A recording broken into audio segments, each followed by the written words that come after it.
Topic yedu ya nhasi inoti the neuropsychology of marriage.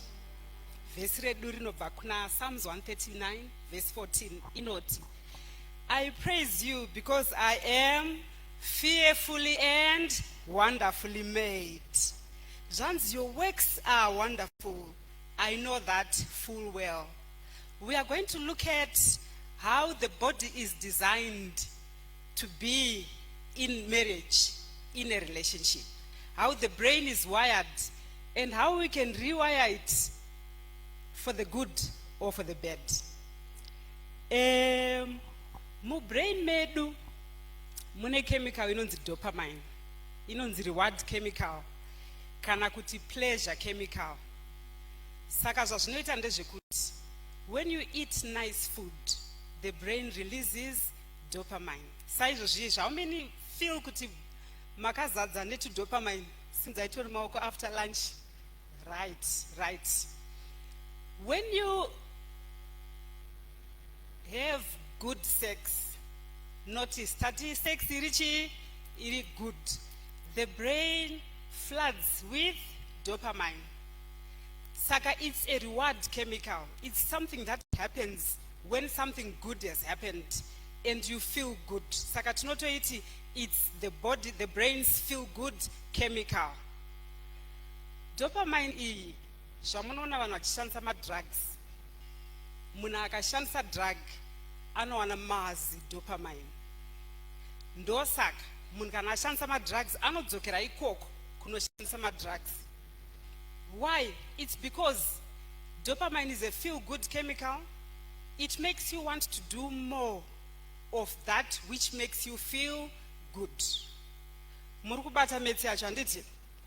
Saka in a relationship, when you have good sex, you feel good and you want to do more of it. If it's bad, mabva mazvionaka. Saka zviri kuda kuti muKristu akachenjera asitadhe kuona kuti chinonzi good sex chii, chinonzi good food chii, ndizvoka, kuitira kuti you want to have more of it. Zvimwe zvezvinhu zvinotipa dopamine, it's just taking care of yourself. Kungozvichongedza. Self-care inoita kuti munhu ufeel good about yourself. Okay?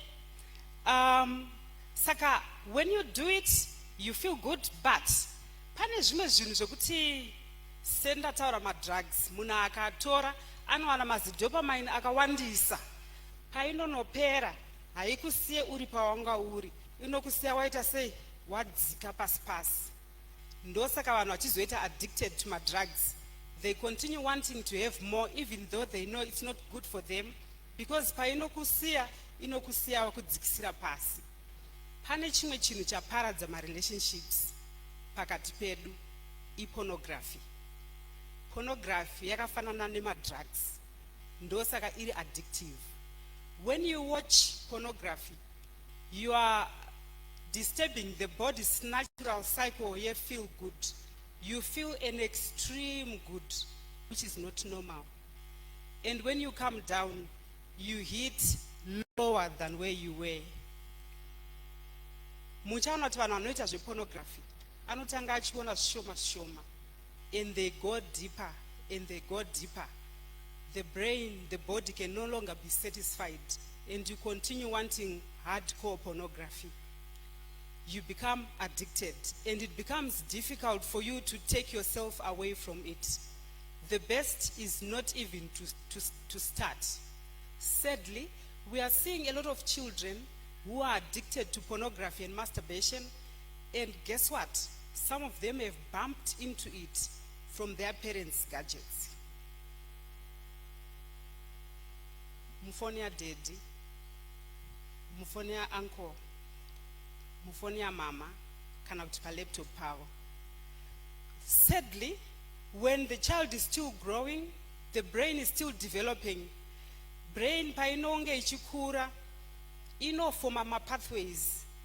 Saka pakataura Bible kuti train up a child achiri mudiki nzira yaunga mutraina haazoisiye. It's because the brain will be wired based on what happens in one's childhood. Saka vanhu vanotanga kuona zvinhu kana kushandisa zvinhu zvinodhaka sealcohol. The brain is still developing up to about 25 years. Inenge ichiri kungokura. And the part that develops last is the prefrontal cortex. I part yepamhanza apa ndo iri responsible for decision making, problem solving, good judgment. Saka before that age, part iyoyo haisati yafomeka. So if someone is exposed to things that are addictive, even sedoro, drugs, pornography, masturbation, brain yake yatowaika zvisiri right, and it's very hard to reverse. So what are we saying about brain wiring? We want to ensure that we are keeping within what God has designed for us. Panenge vanhu vachitanga kudanana zvinoratidza kuti malevels edopamine hanzi anenge akakwirisa stereki. Ndosaka uchingoti ukafunga nezvemunhu iyeye, pane umwe muimba akazoti, first I get hot, then cold. It feels like I'm on fire, but I'm not. It must be love. Naika, maiziya song iyoyo. First I get hot, then cold. Naika, Anzi, it must be love. Oh, I feel like I can fly. Ndizoka. Ndo zvinoita vanhu vachiri kutanga kudanana. God designed it that way. Unonzwa ma-butterflies mudumbu. Unonzwa hana ichita sei, hana ichirova. Zvinizvo zvinongoitika chete at the first pekutanga vanhu vachiri kudanana. Panozoti fast forward, hana ichiri kurova, asi haicharovi sezvaaita sei, sezvaaita. So what happens is, if you leave your marital home, your marital space, and you start relating with someone, zvakanyanyisa, familiarity, inobreeda chi fondness. So if you get closer to someone who is not your partner, kungave kumabasa, kungave kuma-workshop, ndosaka mchizona ma-relationships mazhinji anospaka kana kuri kubasa, it's maybe boss secretary kana kuti vanhu vari kushanda pamwe chete, because you've become too close. And then because you have become too close, and because it's a new relationship like the one you had when you're boyfriend and girlfriend, dopamine inenge yakawanda, and you might mistake it as if you love the other person, as if the other person is more lovable than your spouse. Mwari akangodesign akaita kuti a new relationship will have high surges of dopamine.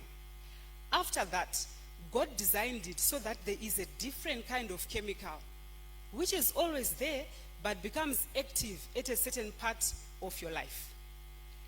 Ukama watinoziya ma-families wakasimbisa ndewe between who and who? Mother and child.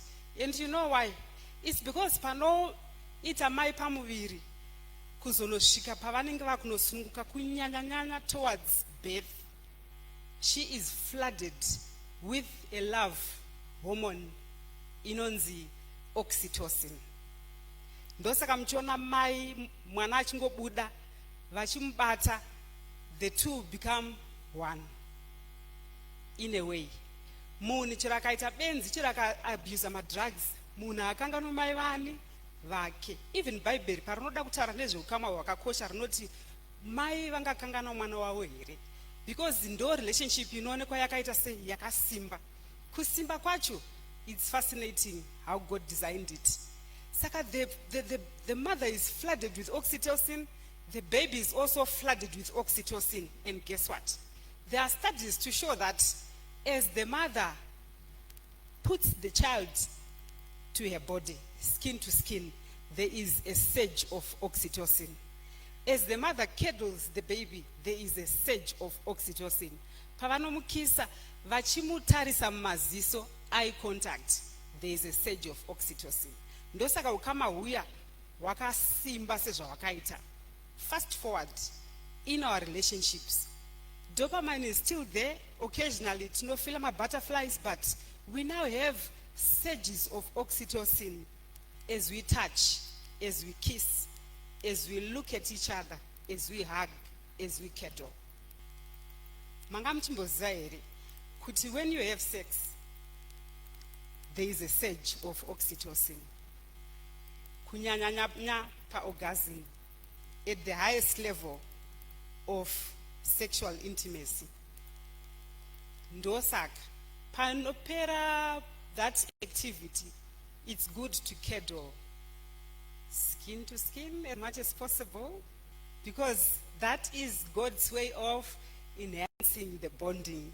Munombonzwa shinzi kana vanhu vaita affair zvonzi did they sleep together, because by sleeping together there is a surge of oxytocin, and when you do, you have unfortunately bonded with the wrong person, because body ne brain haiziye kuti uyu munhu haasiri iye.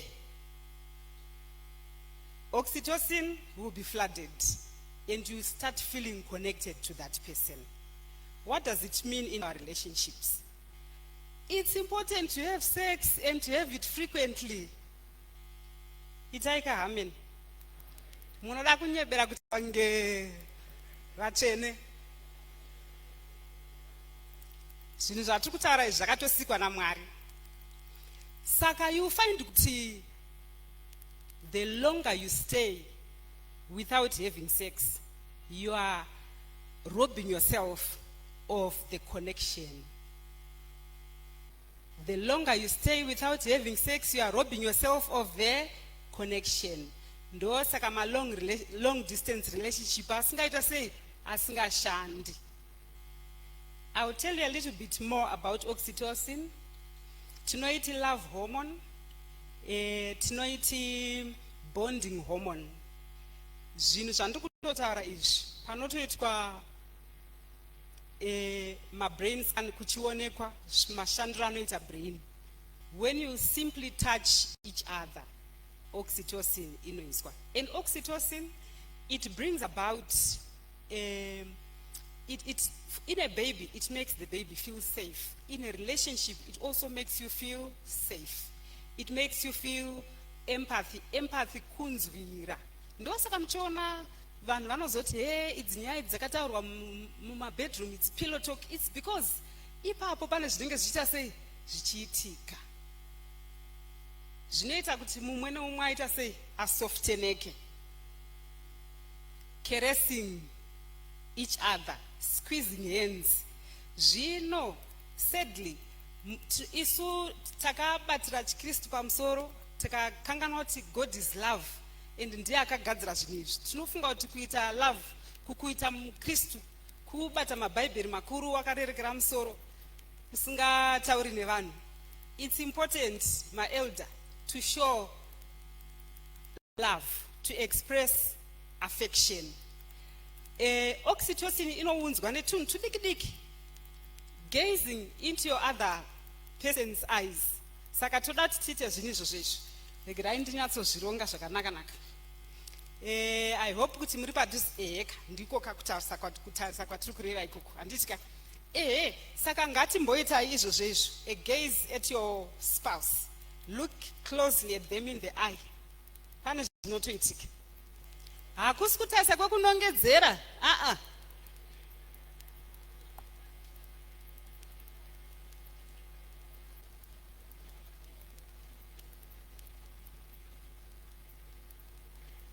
Right. Some of you will feel uncomfortable with this because hamuna kuzviita sei, hamuna kuzvijaira. Vanhu vaMwari, kana paine zvinhu zvatichada kuti mubve pano matora, takarongerwa neconference yedu couples weekend. Hatifaniri kuti tikauya kuweekend tongodzoka takadaro. Ngatidzokerei kumba taita sei tashanduka. Do you know some of the cases that we handle are children who are becoming gay or lesbian? Hanzi handioni kubatsira kwacho kwekuroora. Is love real? It's because they are seeing unreal love kumba kwani kwenyu. Zvanzi better zvangu ndigare ndisina kuroora because handizvioni mushi zvelove izvi. Saka it's these small things, very small things. I find the brain is fascinating and ndinoona ukuru hwaMwari. Just gazing. Amusati maona kuti tinotarisa mwana mumaziso ende ukamutarisa anotanga kuita sei kusekerera. That same action ndo zvainongoshanda ichiita even when you are older. So the other thing is caressing.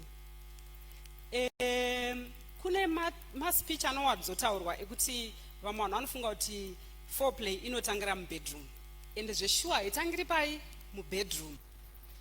Foreplay is not necessarily playing with the sexual organs.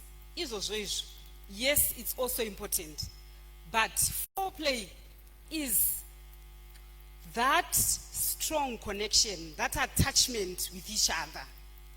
Ende inonzwa netunhu tudiki-diki.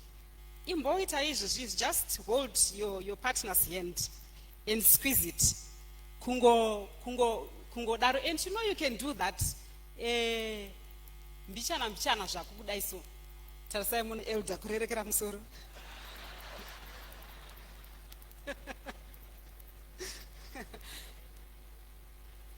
Do you know kuti tinobhadhara mari kunoitwa massage?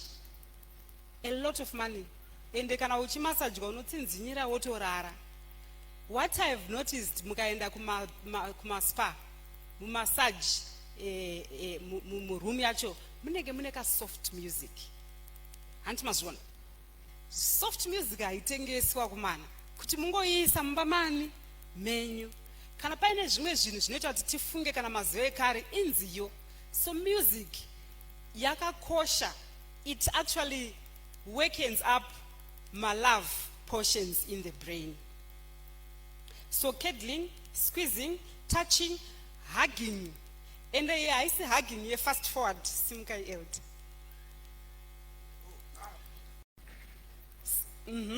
Saka zvamunoita pa hugging. And I would like you to just turn to your partner. Vanhu vaya vabva vakatukana, izvo zvekutsamwa hanzi takuitisei muchechi. Motongoshingirira naika. Yeah. Saka you count 20 seconds. That's the hug. Pay attention to your heartbeat. Pay attention to your body. 20 minutes hug. 20 seconds hug. Yeah, you can start.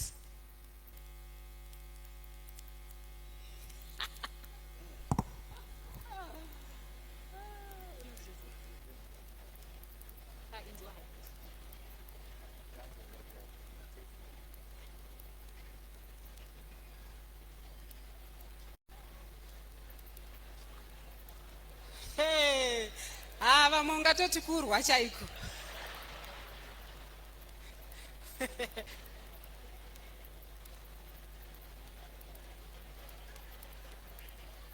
Zvakwana.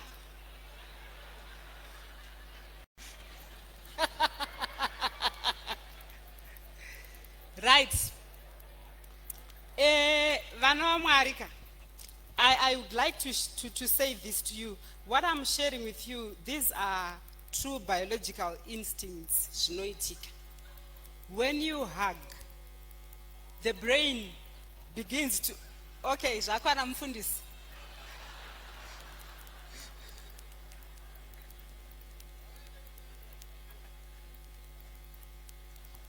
Okay? So these small little things, and you know kuti zvinhu zvamunogona kuita pachenyu mega, pasina ari kumbodii, ari kumbozviona.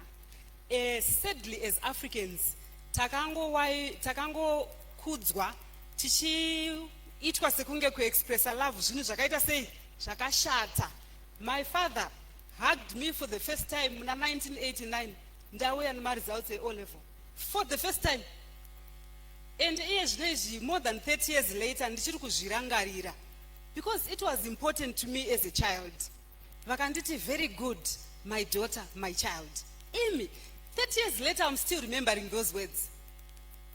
How sad that you grow up deprived of that which is not costly at all. Ndosaka vana venyu, akazonzi nemumwe munhu, hey, kungonzarwa chete atoita sei atopera because haana kuzviita sei kuzvijaira. Manga muchimboziva here kuti oxytocin inounzwa nekupa compliment. Actually, it's fascinating how God made it. When you give someone a compliment, iwe ukapa munhu compliment, your brain releases oxytocin, the brain of the person receiving the compliment also releases oxytocin. Saka we have two people who are resonating together. Guess what?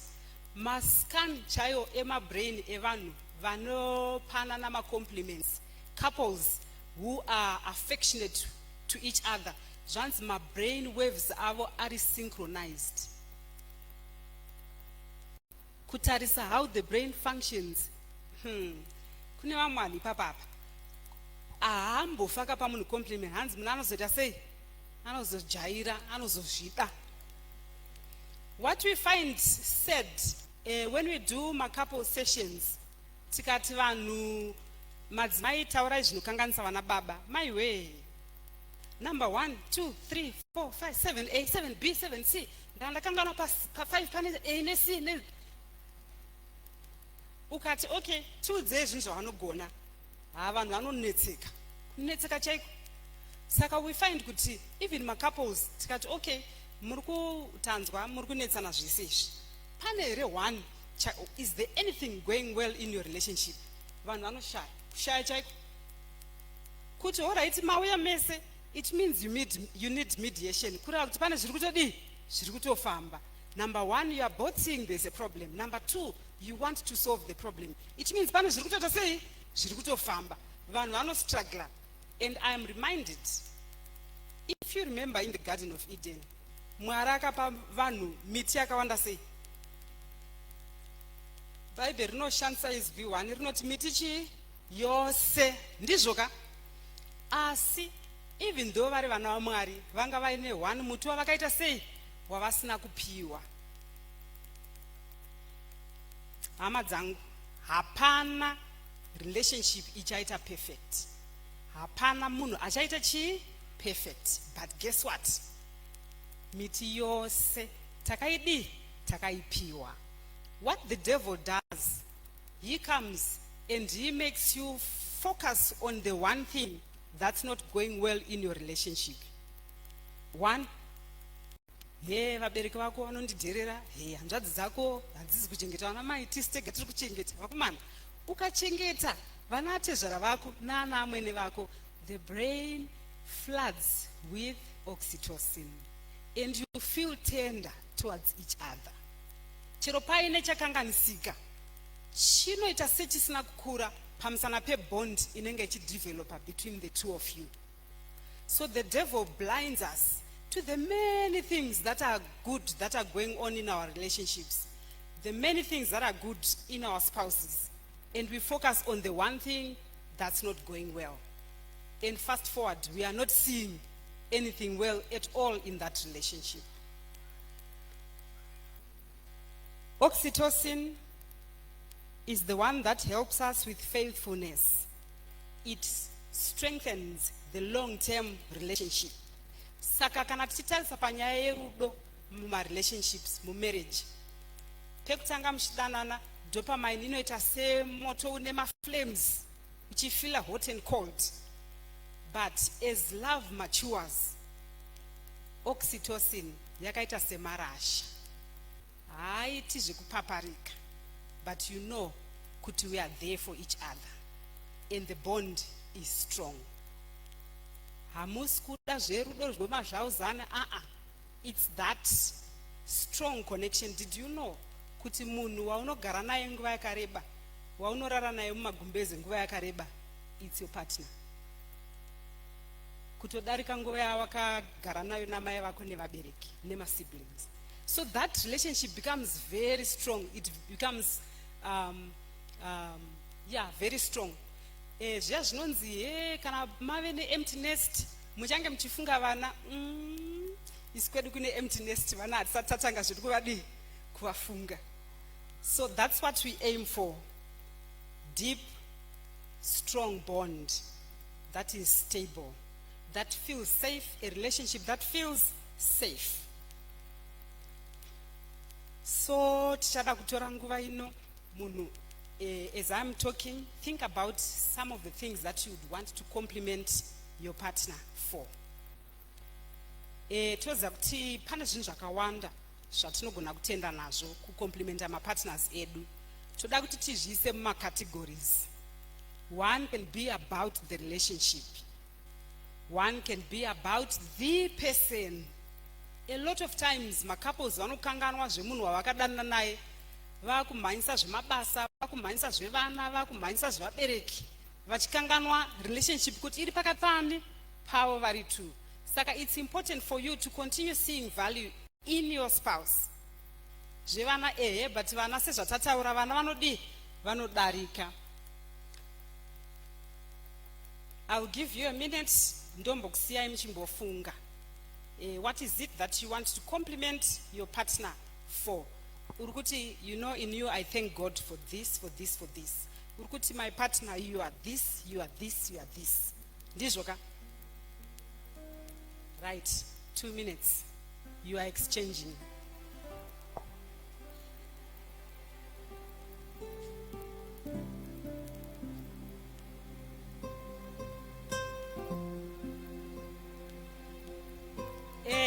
Kana vasipo nyorai message pafoni. Kana vasipo nyorai message. Haikona kunyebera kuignore nyaya ndiri kutaurai. I see you. Turn to your partner, look at them in the eye and tell them what you appreciate about them as an individual and then in the relationship. Yes, sure.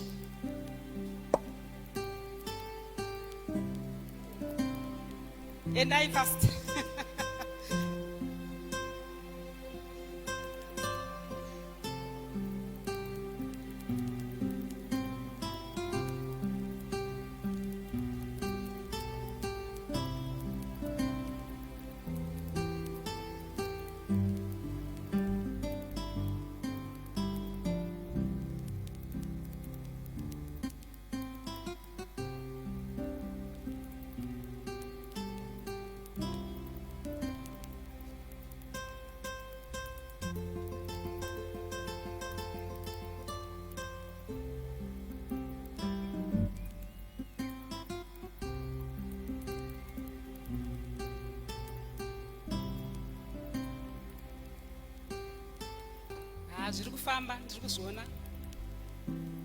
Look at your partner's face. Ingotarisa imoni. Aiwa, hatina kumisai, ngazvienderere mberi. Vamwe vanhu vari kutoudzwa zvinhu zvavasati vambonzwa paupenyu hwavo hwese ipapa. Tarisai muone kakuyemerera kakuita madam.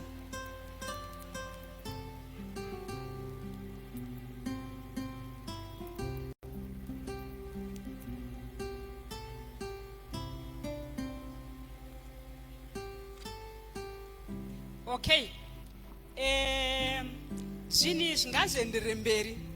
So I want to tell you something. If you want to create a new habit, you've got to do it repeatedly for at least 30 days. Confirm with me. Paunomuka. Pana anombofunga ere kuti ndakubvisa magumbeze ndodzikisa makumbo pasi. Zvinhu zvinoita sei? Zvinongoitika. When you get into the bathroom, kana wakubrusha mazino, zvinhu zvaunongotanga nazvo ndo zvaunongoita sei? Zvaunongotanga nazvo. Mazvona? It's because human beings are habits of creature, are creatures of habits. Thank you. And it's saka habits iwaya ukafoma mbichana ano create a character. Naika. So zvinhu izvi zvinyohani kwatiri ndoziya tichiri kutodanana unenge uchida kuti ufambe wakandibatewo ukandidai so unoona yelda kuti stiff kudai so maoko but shasha mazuva ano unoona kuti yatojairirawo ikadaiwo indokochekerawo ruoko rwangu zvotofamba handiti zvinhu izvi in our culture sadly chokwadi hatina kuzvidzidziswa.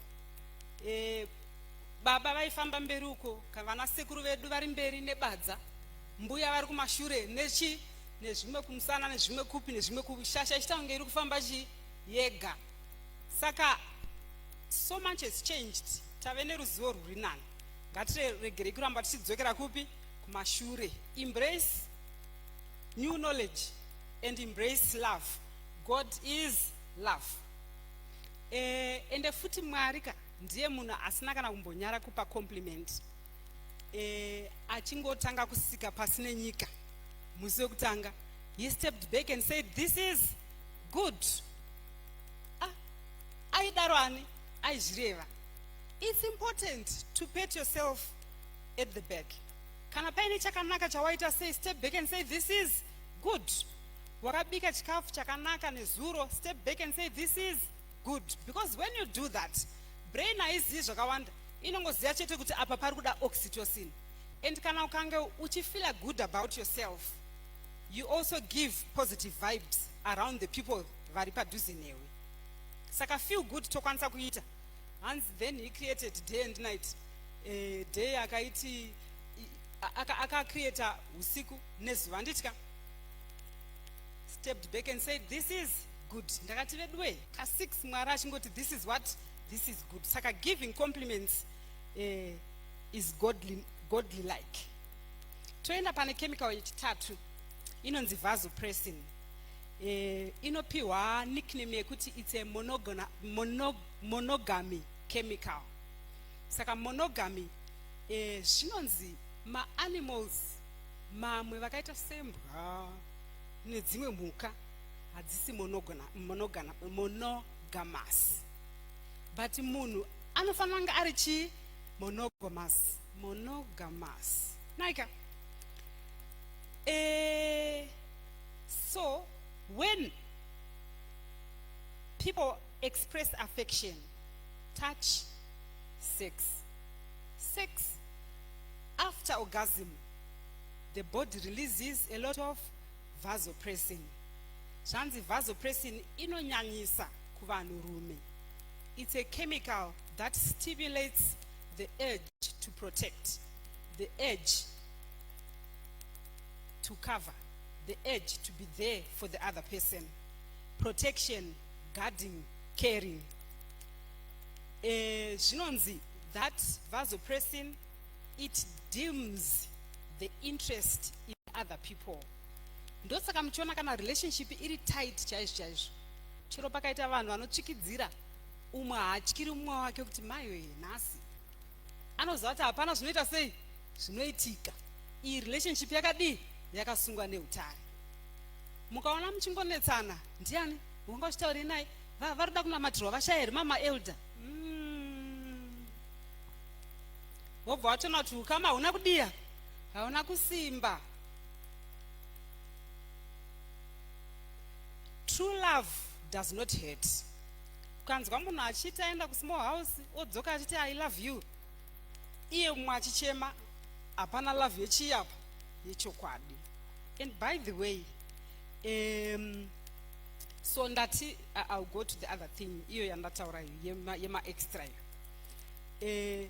Vanhu vane vasopressin, the wife feels safe, the wife feels protected by the husband, and the husband feels that munoziva zvinoita zvekusecure nzvimbo yako handiti. When and remember, this is only when good sex happens and orgasm happens.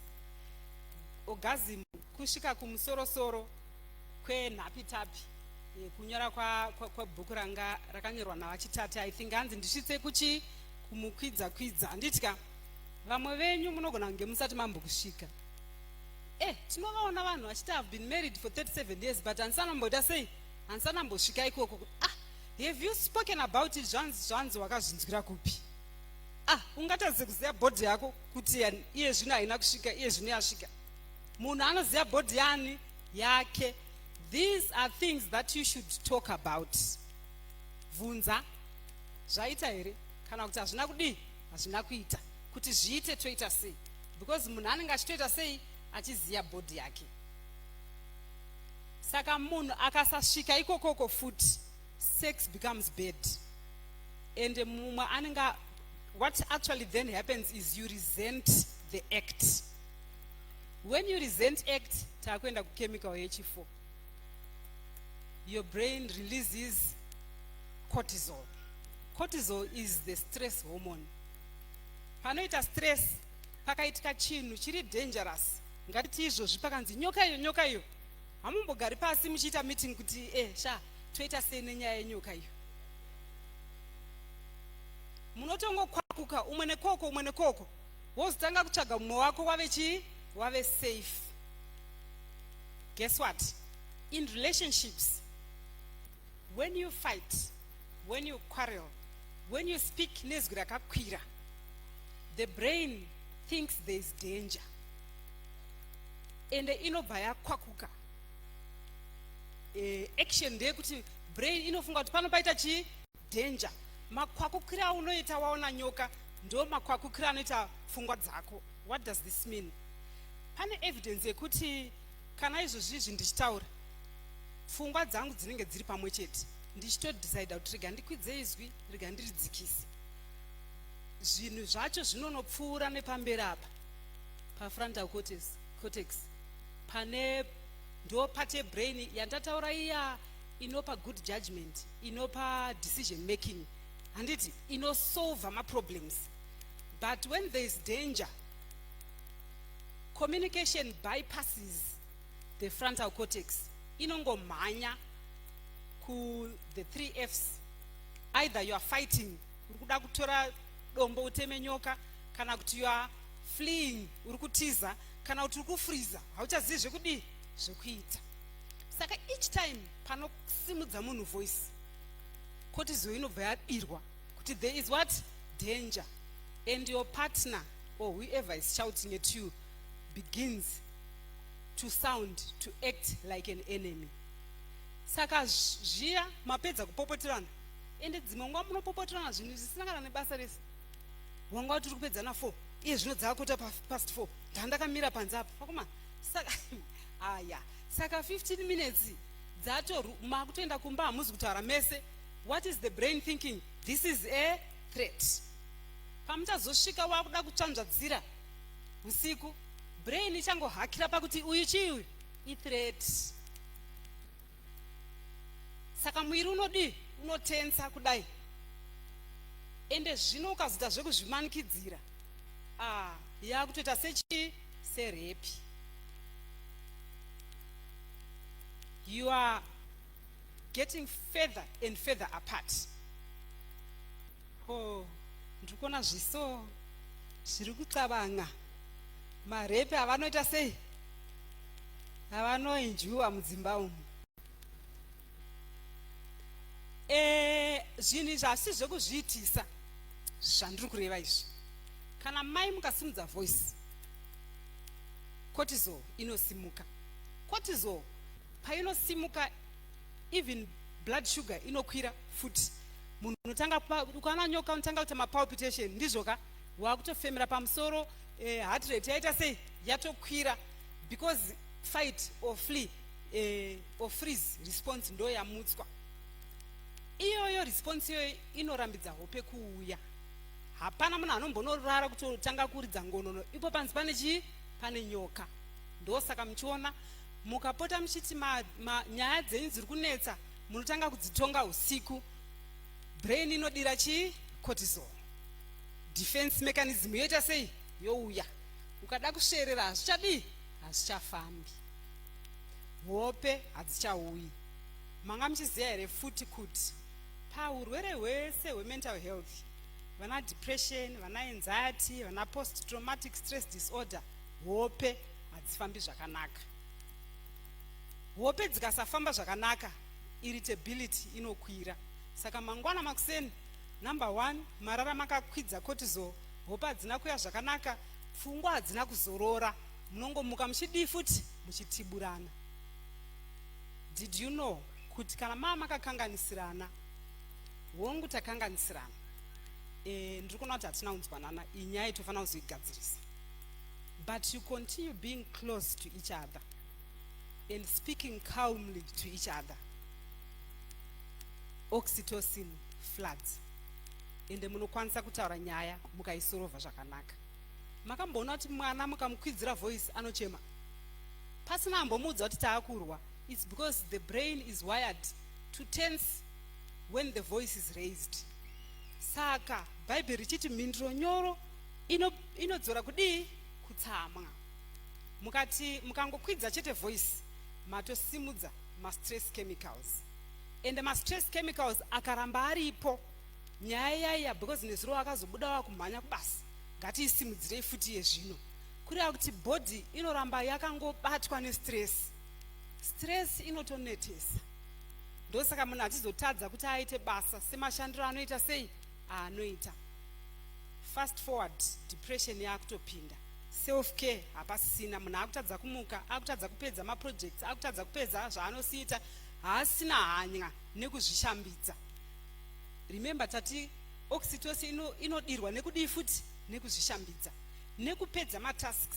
Ukamuka wakaronga kuti ndoda kudai ndotsvaira paruvanzi pangu ndovandadai kuma 11 ndovandadai, paunozviita each time you do it the brain gives you the reward chemicals vana dopamine nana oxytocin. Munhu akaswira akashungurudzika achingopishana nezvaaona mufoni mako haachakwanisi kucomplete matasks. Magood feel good chemicals aya haachaita sei futi haachauyi. Ane nzeve dzekunzwa ngaaita sei ngaanzwe. Saka ndaakupedzisa ndichiti infidelity dambura zvese zvatanga tichitaura izvi. Munhu anogara ari pa high alert achida kuona uri kutaura nani, pafoni pako papinda message yei, ndezvechii. Saka even sex intimacy becomes ruined. Mavoice anokwira nekukwira, kunyanyanyanya kana zviri zvinhu zvinoramba zvichiitika. Brain inobva yangogara yakatokoka kuti tiri pahondo. Saka hapana chakanaka chichabuda murelationship imomo. Vanhu they then mistake the in quotes peace yavanowana kunze. Vakona kunge kunze kunonakidza kudarika pai mumba izvi. Aiwa, kunze ikoko fast forward tinongodzokera futi chii ipapapa. Saka beta ugadzirise pauri kudii paunotoziva. So infidelity brings about pain, it brings instability, inotyora esteem yemunhu. Saka vanhu vachiti saka yeye ari nani here kudarika inini, esteem yese yapedzwa. It's hard to be intimate if you have low self-esteem. Kuti munhu unyatsokwanisa kuparticipate panhau dzerudo unofanira ngochifeel good about yourself. And how can we feel good? We need to be giving each other compliments. When a person is given compliments, they feel confident, they feel good. Sadly, kana vanhu vakaita infidelity even kuvana, vana vanotadza kuzonzwisisa church. How are you an elder? How are you a Sabbath school teacher? Iwe uchiita zvinhu izvi. Vana vazhinji vanosiya church pamusana pekuti vanoona zvinhu zvisina kutsarukana zvinoitwa naana baba vavo vano actor sekunge vatsvene kuchurch. Saka they get confused kuti what kind of church is this, what kind of belief is this, what kind of God is this, because who you are at church and who you are at home zvakaita sei zvakasiyana. Same applies kuna ana mai. Saka zvinhu izvozvo zvinounza confusion and zvinokanganisa mumba. Okay, regai tivhare tichiti Ecclesiastes 4 verse 12 inoti a threefold cord is not easily broken. Munhu ukatora nguva uchiisa zvinhu zvatanga tichitaura izvi in practice, your brain will start rewiring. Kana makamboona tuchembere twechirungu tunenge twatuchembere asi tunenge tuchingofamba twakadii twakabatana maoko. It's because they've taken time to grow the relationship, to strengthen the bond. May we turn to each other, to your partner, and make a list of the things that you would like to start practicing. Kana mune zvamamuchitoita kudhara, go and do more of it. 2 minutes.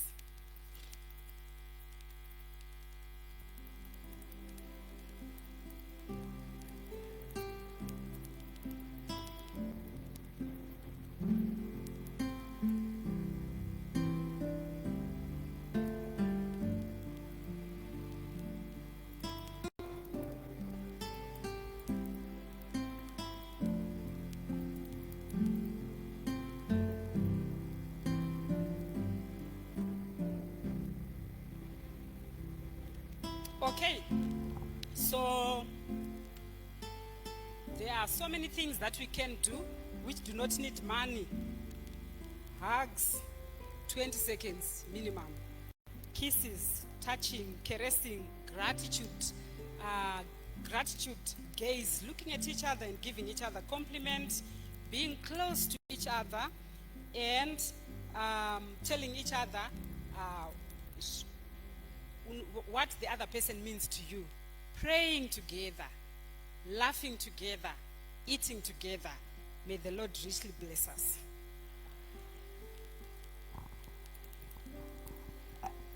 Alright, pata kudzokera kudzimba vamwe vanganetseke vakadzi vezvigananda kuti manje chigananda chinogona kunorelease here machemicals iwaya kana kuti tingatange sei. Saka tiri kuenda na Psalm 126 uyangorima uverenge Psalm 126. Hazvina basa kuti tabva kubackground dzakaita sei kana zvauya zvakaita sei, regai tiende pana Psalm 126 tione kuti uneshona here papo. Verenga rechirungu iroro.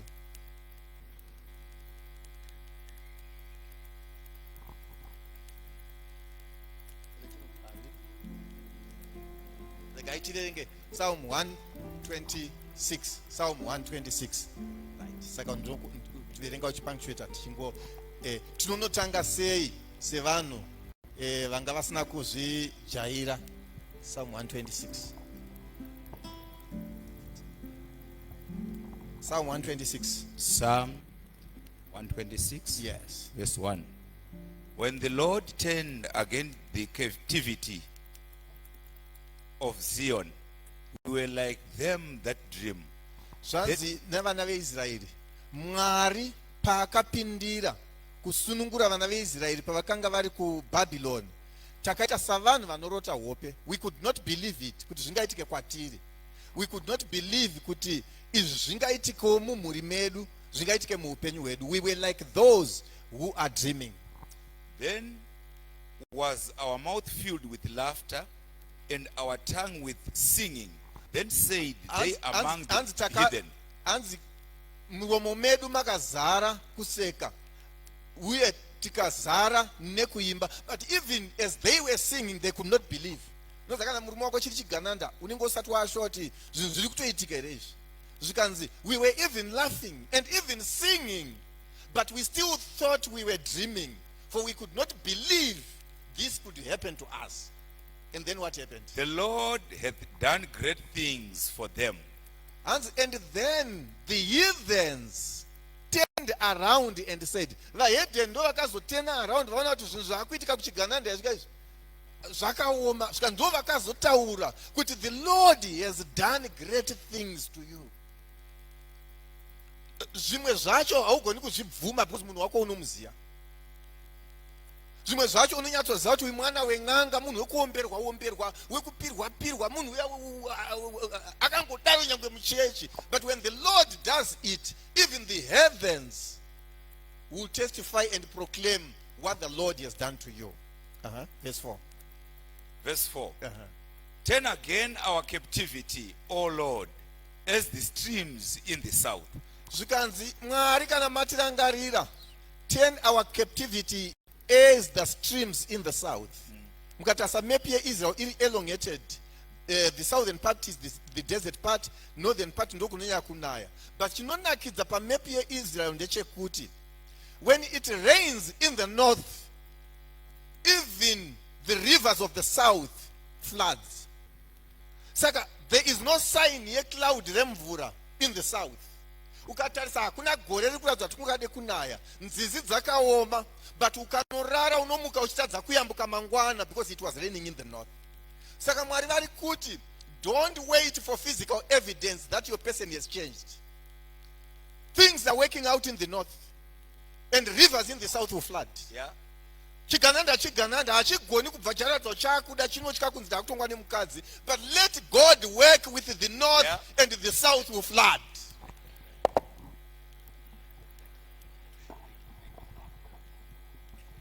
Alright. Pastor, ndaimunamata. Regai tibva tanamata kuti Mwari vatibatsire so that we are not just out for a weekend, but Mwari vaunze rumutsiridzo in our families. Uye Mwari vabvise kutapwa kwemichato yedu so that there is renewal. I know kuti tichaita renewal yema vows. Let there be spiritual renewal indeed. Ngatinamate. Baba vari kudenga namuponesi Jesu naMwari mweya mutsvene anobata basa mukati medu pandowo pamatirisa maita changamire. Ndisu vanani munotipa nguva yekutaura nesu takateerera. Taura nemi makateerera, zita renyu ngarikudzwe with such an honor. Totenda Mwari makatipawo michato. It's an honor yamakaratidza muupenyu hwedu isu vanyangadzi. She hatizvinzwisisi pachedu. Even mapartners etinawo hatimanzwisisi. But tendwai pachinhu ichi munotinzwisisa tose. We are sinners living with other sinners. Sinners living together. And sinners, we are full of surprises. Chitibatsirai Mwari. Turn our weaknesses to be strengths. Pamwe pacho hatinzwisisi kuti tiri kuenda kupita apa tiri kubvepi. Marriage dzimwe dzakarema. Takaremerwa changamiro yekudenga. Takanamata tiri kunamata charamba tichinamata. Rambai muri Mwari mukati memichato yedu. Vamwe tatakucontemplate kusiya. May Michael stand for our marriages. Namato yedu Mwari mutibatsire tirarame upenyu hunokwanisa kukopiwa nevana vamakatipa. Ndakukutendai manzwa kunamata kwedu muzita raJesu namata, amen.